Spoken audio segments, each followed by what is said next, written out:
Hi it's Lady Bird time. இன்றைக்கி மதிய லஞ்சுக்கு வெள்ளிக்கிழமை அப்படிங்கிறதுனால யூஷுவல் சாம்பார் தாங்க. அம்மா வீட்டில் இருந்த வரைக்கும் அந்த சைடு கடல் பக்கம் அப்படிங்கிறதுனால சாம்பாருங்கிறது ஒரு வாரத்தில் ஒரு நாள் தான். ஆனால் கரூர் வந்தப்பெல்லாம் இங்கே பார்த்தா 2 நாளைக்கு ஒரு தடவை சாம்பார் வைப்பாங்க. ஃபஸ்ட்டு வந்தப்போ கொஞ்சம் கஷ்டமாக தான் இருந்தது. இப்போ நானுமே சொல்லப்போனால் சாம்பார் தான் எனக்கு நான்வெஜ்ஜை விட இப்போ சாம்பாருமே கொஞ்சம் பிடிக்க ஆரம்பிச்சிருச்சு. இன்றைக்கி சாம்பார் வச்சோன்னே எனக்கே அதுக்கு நல்ல காரமாக ஏதாவது சாப்பிட்ணும் அப்படின்னு தோணுனால பாவக்காய் இருந்தது, ஃப்ரை பண்ணியாச்சு. ஆனால் சிலர் சொல்லுவாங்க, எங்கள் அம்மாவே சொல்லுவாங்க வெள்ளிக்கிழமை பாவக்காய் சாப்பிடக்கூடாதுன்னு. ஆனால் நான் அதெல்லாம் பார்க்குறது இல்லைங்க. அது சாம்பாருக்கு பாவக்காய் வறுத்தா நல்லாயிருக்கும் அப்படிங்கிறதுனால பாவக்காய் ஃப்ரை பண்ணிட்டேன். வாழைக்காவும் இன்றைக்கி ஃப்ரை பண்ணியிருக்கேன்.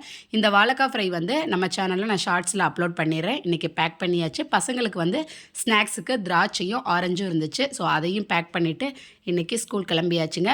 இன்றைக்கி நம்மளோட லஞ்ச் இது தான். ஸோ நம்ம சேனல் சப்ஸ்கிரைப் பண்ணாதவங்க சப்ஸ்கிரைப் பண்ணிக்கோங்க. நம்ம வீடியோவுக்கு ஒரு லைக் போட்டுக்கோங்க. தேங்க்யூ.